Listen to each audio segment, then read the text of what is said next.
You're listening to the Angry Marks Podcast Network.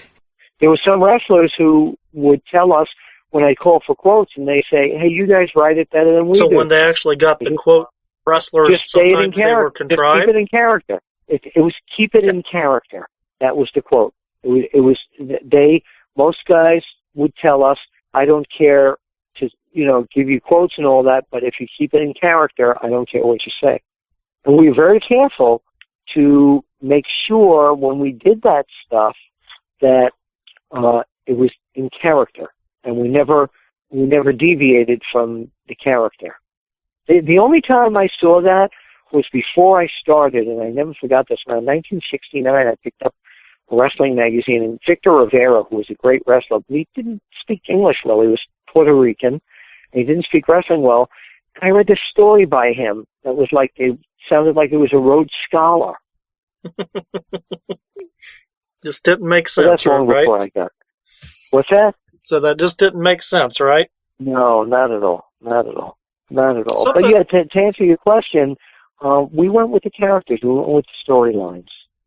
Now, I don't know if my imagination gets the best of me, Bill, but especially during the 80s and before, Vince made the declaration that pro wrestling wasn't totally on the up and up, I never remember seeing quotes from WWE wrestlers or WWF wrestlers at the time.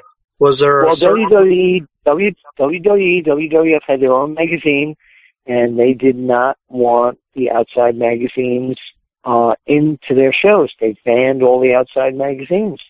So in terms of their guys, we were told by any of their guys that we called that they're not allowed to give us quotes. So that's why we didn't do it. That simple. Yeah. I tell you, when WOW magazine did come around, and I guess this was, you cleared up a misconception for me because I thought you were part of the operation of getting WOW off the ground. I wasn't aware that you came in. No, I came in maybe second or third issue. Right. So, back in that day, I enjoyed WOW magazine quite a bit. This was... Oh, me too. Like I said, that was the first magazine. That was the first magazine I was actually more in charge of than the other magazines. When I was back at PWI, it was Peter King, Stu Sachs. I was never the top guy.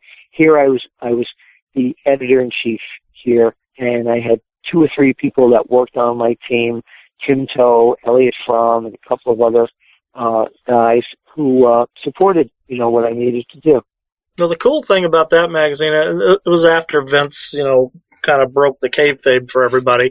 That's, I guess, the real cool thing about you, Bill, is that you've always been able to adapt to whatever is going on in wrestling, whether it be going to a smart magazine or being one of the first to do the website thing. I think that, thinking back, do you feel that the loss of print in professional wrestling has hurt or helped? Because to me, it seems like people back in the 80s, due to PWI and Wrestler and other magazines like that, knew the Japanese federations. They knew the Mexican federations. We knew who the champion was at all times. Now, with print gone... Now you can go... No, see, now you can go online and find all that stuff. You can, but they don't. No, they do. I have fans so? talking rings around me. Yeah, I have fans talking to me about Japan all the time. I said, where did you learn this? It's out of the Torso website. Oh, okay. The traditional fan that I come across in my dealings on Facebook and other websites that I have written for as well, they don't have a clue what's going on in Japan or going on in Mexico. No, they don't. They don't. And that is the sad part about the wrestling magazines almost going by the wayside at this point. When I was a kid, I used to love collecting Wrestling Review, Famous Monsters of Filmland. I collected magazines. Today, you don't see kids growing up collecting magazines like they used to. Not even comic books. It's a new world. Yeah. As wrestling keeps progressing, Bill, By the way, let me just interrupt for a second. Oh, please. I'm going to show you how this is a new world. 2 weeks ago, I was in the food court of the Willow Grove Mall, where I live, and I'm sitting there having a slice of pizza, and I'm looking at this mother with these 2 babies in the stroller.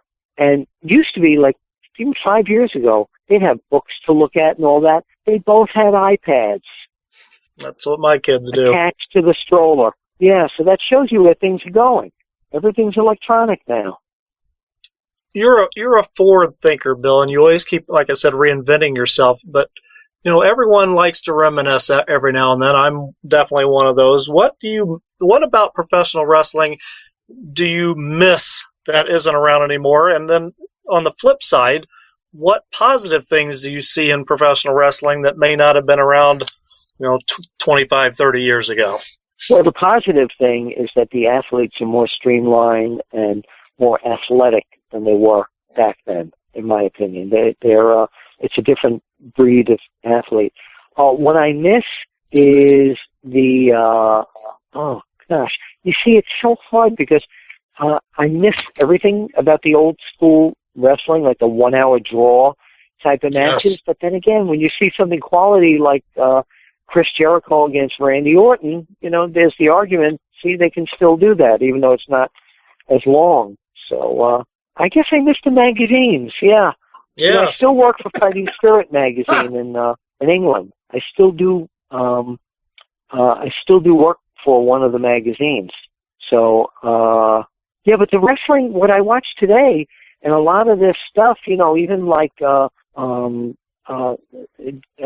of John Cena matches too. I mean, when you get guys who can really wrestle against each other, I mean, it's just, I still love it. There's nothing, I miss my growing up in that business and watching it on black and white TV and all that kind of stuff.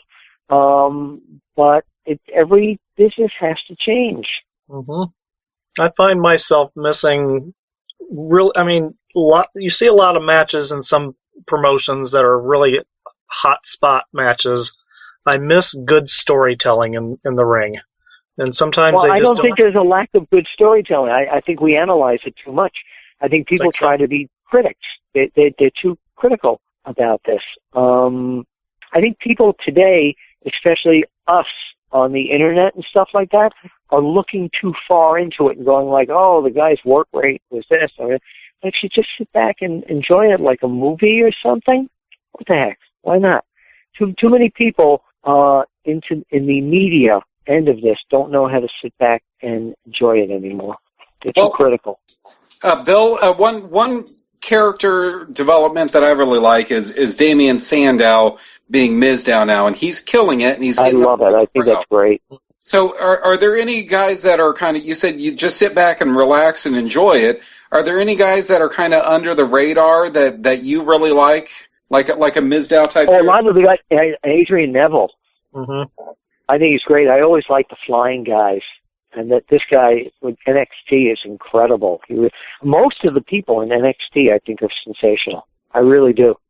Do you ever see them? Most of them are under the radar, but they're being brought up little by little to the main roster. Do you ever see WWE turning NXT into a primetime show and having it kind of separate from WWE? Because right now it is the best written show on television, and I think that's because they actually have wrestlers writing it. Well, it is their own brand. They're on the network. They have their own show every week. Yeah, and I love it. I think it's great. Do you ever see them bringing it to cable television and being an alternative to Raw?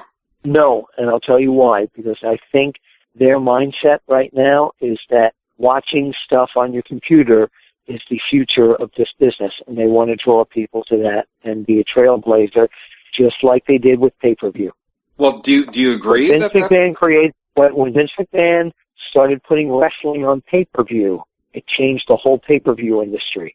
So I think what they have in mind with the network, is to have another volley of something brand new that you're going to have to eventually, people are just going to do and watch. Well, and I know you're a big fan of the network because you like to watch yourself on there.